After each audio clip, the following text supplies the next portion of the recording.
Hola familia, nada más estamos aquí para compartir acerca de la palabra de Dios. Yo soy el Padre Samuel Meléndez Gutiérrez y un gusto estar contigo. Estamos en el día número 334 de lectura de la palabra de Dios.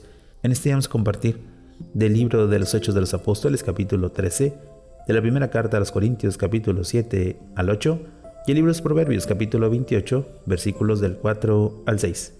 Vamos a preparar nuestra Sagrada Escritura para continuar la lectura de la palabra de Dios. También vamos a preparar nuestro corazón.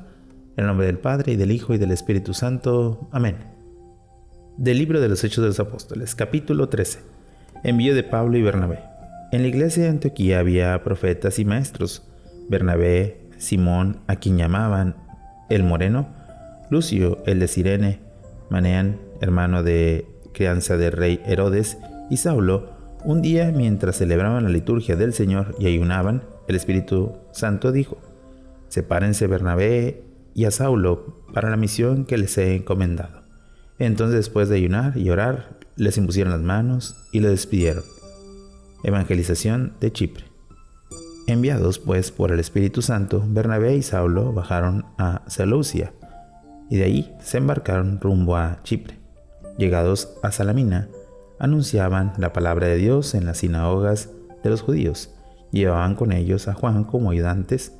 Atravesaron toda la isla y llegaron a Pafos. Ahí encontraron a un mago judío, a un falso profeta llamado Bar Jesús, que estaba al servicio del vicecónsul Sergio Pablo. El vicecónsul, hombre prudente y deseoso de escuchar la palabra de Dios, mandó llamar a Bernabé y a Saulo.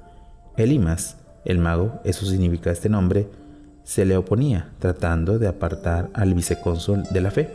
Pero Saulo, llamado también Pablo, lleno del Espíritu Santo, lo miró con atención y le dijo: mentiroso y malvado, hijo del diablo, enemigo de todo lo bueno, ¿hasta cuándo dejarás de torcer los caminos rectos del Señor? Pues mira, el Señor te va a castigar. Quedarás ciego sin ver la luz del sol durante algún tiempo. En ese mismo momento, la oscuridad y las sombras cayeron sobre él, y en las tiendas buscaban a algunos que lo llevaran de la mano. Entonces el vicecónsul, al ver lo sucedido, creyó pues que había quedado impresionado por lo que había enseñado acerca del Señor. Antioquía de Pisidia. Pablo y los suyos se embarcaron en Pafos. Llegaron a Perge de Panfilia, pero Juan les dejó y regresó a Jerusalén. Ellos, pasados más allá de Perge, llegaron a Antioquía de Pisidia. Ahí entraron en la sinagoga del sábado y se sentaron. Después de la lectura de la ley y de los profetas, los jefes de la sinagoga mandaron a decirles: hermanos, si tienen algo que decirle a la asamblea, hablen. Pablo entonces se levantó, impuso silencio con la mano y dijo: israelitas, lo que honran a Dios, escuchen. El Dios de este pueblo, Israel, eligió a nuestros antepasados y engrandeció al pueblo durante su permanencia en Egipto. Después lo sacó de ahí con gran poder y por espacio de 40 años le cuidó en el desierto. Después de destruir 7 naciones al país de Canaán, les dio su tierra en herencia. Esto duró unos 450 años. Después les dio jueces hasta aquel tiempo el profeta Samuel. Pidieron luego un rey, y Dios les dio a Saúl, hijo de Casis, de la tribu de Benjamín, durante 40 años. Al destituir a Saúl de su cargo, nombró rey a David, a quien hizo esta alabanza: hemos encontrado a David, hijo de Jesé, hombre según mi corazón, el cual hará siempre mi voluntad. De su descendencia, Dios, según su promesa, sacó para Israel un Salvador, Jesús. Ante su venida, Juan había predicado a todo el pueblo de Israel un bautismo de penitencia. El mismo Juan, a punto ya de terminar su ministerio, decía: yo no soy de los que ustedes creen. Detrás de mí viene uno a quien yo no soy digno de desatar las sandalias. Hermanos, descendientes de Abraham, y los que sin serlo honran a Dios, y a ustedes a quienes se dirige este mensaje de salvación. Ciertamente los habitantes de Jerusalén y sus jefes no reconocieron a Jesús, y al condenarlo cumplieron las palabras del profeta que se lee todos los sábados, sin haber encontrado ningún delito que merecía la muerte, pidiendo a Pilato que lo mataran, y después de cumplir todo lo que se acerca de él está escrito. Lo bajaron del madero y lo pusieron en un sepulcro, pero Dios lo resucitó entre los muertos.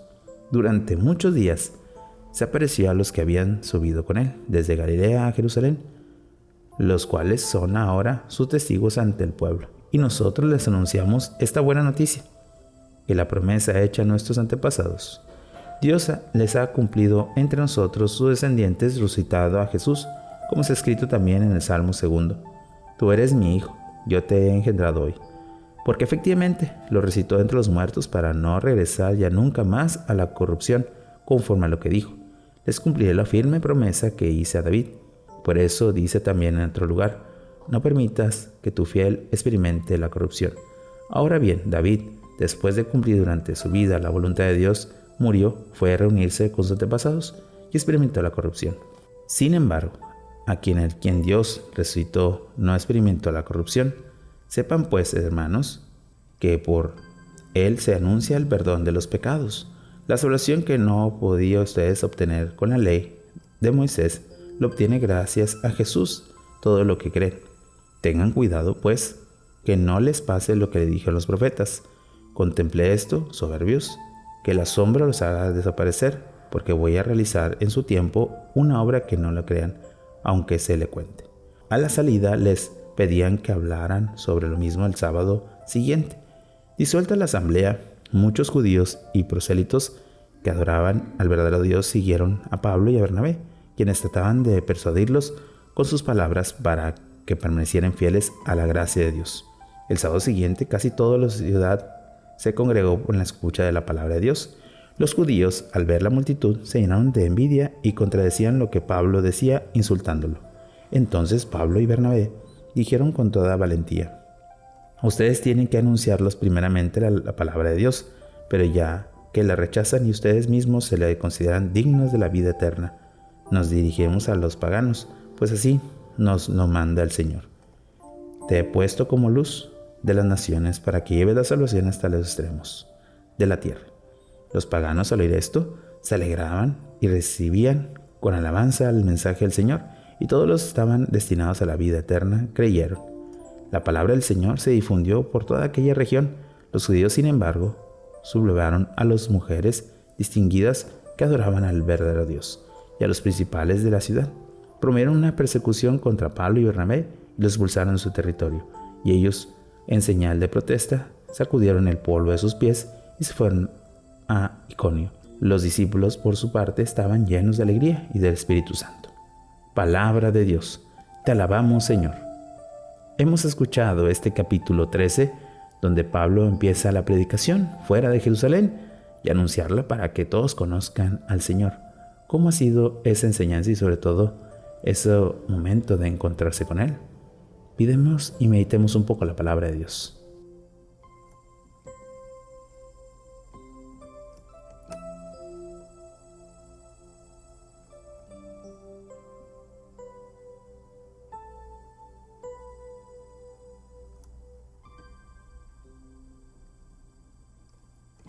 Habiendo meditado el libro de los Hechos de los Apóstoles, pasemos ahora a la primera carta a los Corintios, capítulo 7, sobre el matrimonio y la virginidad. En cuanto a los que me preguntan por escrito, ¿está bien que el hombre renuncie al matrimonio? Sin embargo, para evitar la lujuria, que cada hombre tenga a su esposa y cada mujer su marido, que el marido cumpla su deber conyugal con su esposa, igualmente la mujer con su marido. La mujer no es ya dueña de su cuerpo, sino el marido, como también el marido es dueño del cuerpo sino de la mujer. No se priven el uno al otro de la vida conyugal, a no ser de común acuerdo, y solo por cierto tiempo, para dedicar a la oración y vuelan de nuevo a estar juntos. No sea que Satanás los arrastre al pecado al no poder contenerse. Les digo esto como concesión, no como mandato. Me agradaría que todos los hombres siguieran mi ejemplo, pero cada uno tiene de Dios su propio don, uno de una manera y otros de otra. A los solteros y a las viudas les digo que es bueno que permanezcan como yo, pero si no puedo guardar continencia, que se casen. Es mejor casarse que consumirse de pasión. No soy yo sino el Señor quien ordena a los casados que la mujer no se separe del marido, en caso de separación que no se vuelva a casar o que se reconcilie con su marido, y tampoco el marido se divorcie de su mujer. A los demás les digo yo, no el Señor, que si uno, cristiano, está casado con una mujer no creyente y ella acepta vivir con él, no se divorcie de ella. Y si una mujer cristiana tiene un marido y no creyente y él acepta vivir con ella, no se divorcie de él. pues el marido no creyente queda consagrado a Dios por la mujer y la mujer no creyente por el marido cristiano. De este modo, sus hijos permanecerán a Dios, mientras que de otra forma no permanecerían. Pero si el no creyente quiere separarse, que separe. En tal caso, el esposo cristiano o la esposa cristiana queda libre, pues el Señor no la ha llamado a vivir en paz. ¿Por qué? ¿Sabes tu mujer si salvará a tu marido? ¿O sabes tu marido si salvará a tu mujer? No cambiar el estado de vida sin motivo. Fuera de esto, que cada uno siga viviendo según el don recibido del Señor y en la situación en la que se encontraba cuando Dios lo llamó a la fe. En la norma que doy a toda la iglesia, algunos fue llamado entonces circuncidados, que no pretenda ocultarlo. Algunos fue llamados sin estarlo, que no se circuncide. De la misma estar circuncidado o no estarlo. Lo que importa es la observancia del precepto de Dios. Permanezcan cada cual en el estado en el que estaba al ser llamado a la fe. ¿Eres esclavo cuando fuiste llamado? No te preocupes, incluso aunque pudieras ser libre, haría bien en aprovechar tu condición de esclavo, porque la llamada del Señor conviene en libre al esclavo, y de modo semejante al que era libre, le convierte en esclavo de Cristo. Han sido comprados al buen precio. No se hagan esclavos del hombre, que cada cual, hermano, continúe ante Dios en el estado que tenía al ser llamado a la fe. El caso de los solteros y las viudas. Acerca de las personas solteras no tengo ningún mandato del Señor. Doy, sin embargo, mi consejo como quien, por la misericordia del Señor, es digno de confianza. Sigo creyendo, en efecto, que debido al momento excepcional que vivimos, es bueno que el hombre permanezca como está. ¿Estás casado? No busques en separarte. ¿Eres soltero? No busques mujer.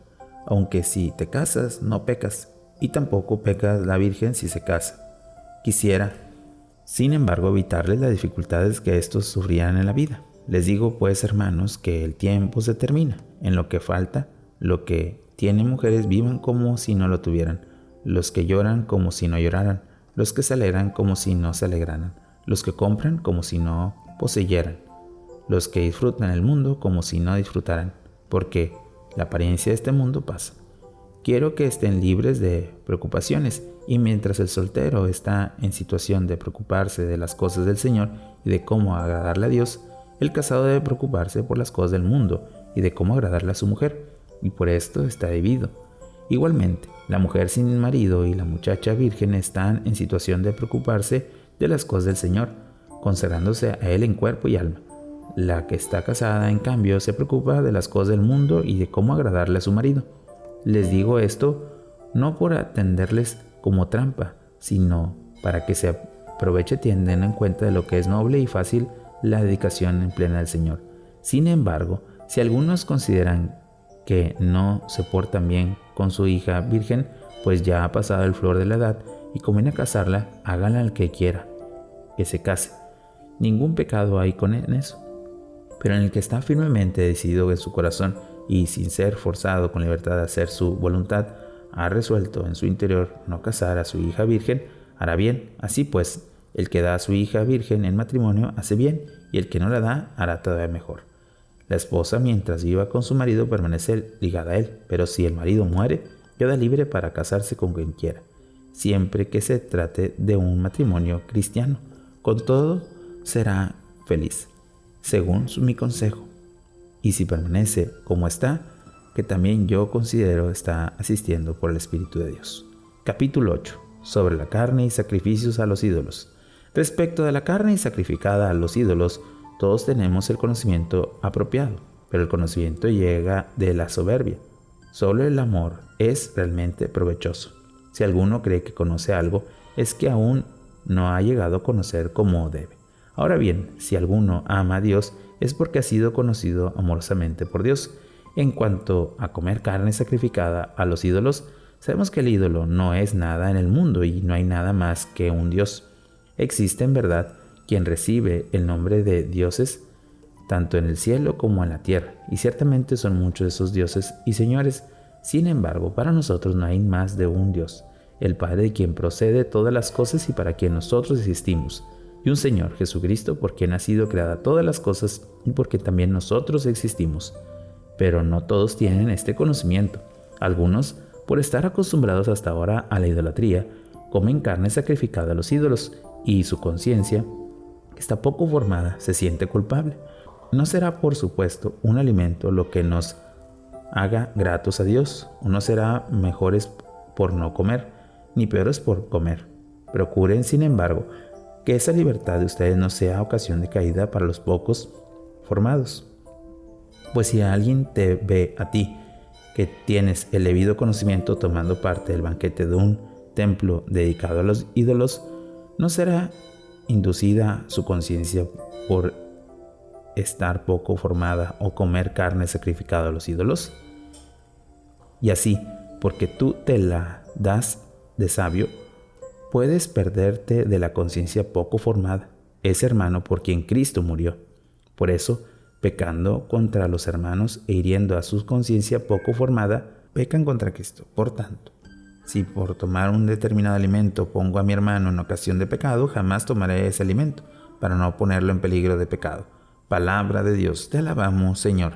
Hemos escuchado este capítulo 7 y 8 de la Carta a los Corintios, donde Pablo quiere buscar ciertos temas de importancia para el pueblo, especialmente para orientar ese encuentro con el Señor y sobre todo para poder servirlo mejor. ¿Cómo es que nosotros hay temas que a lo mejor no hemos entendido y necesitamos una explicación más sencilla? Busquemos así el formar nuestras conciencias para que así conozcamos y sobre todo busquemos la orientación hacia Dios. Meditemos un poco la palabra de Dios.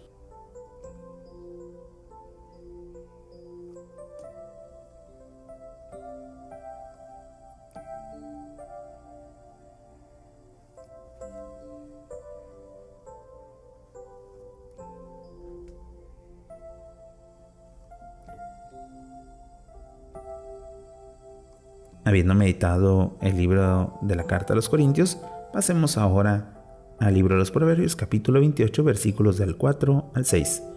Los que abandonan la ley aplauden al malvado y los que observan se indignan contra él.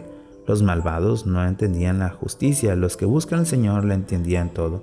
Más vale pobre el conducta íntegra que rico malintencionado. Palabra de Dios, te alabamos, Señor. Oración final. Señor, que nuestra intención siempre esté buscándote a ti y sobre todo alcanzando tu gracia para alcanzar tu amor y tu misericordia y sobre todo no pecar con nuestras obras, pensamientos o acciones. Tú que vives y reinas por los siglos de los siglos. Amén. Bueno, familia, hemos tenido un día más de lectura la palabra, esperando que podamos ir perseverando y todo viendo esta gran experiencia. Que tengas un bonito día y una fantástica semana. Bendiciones.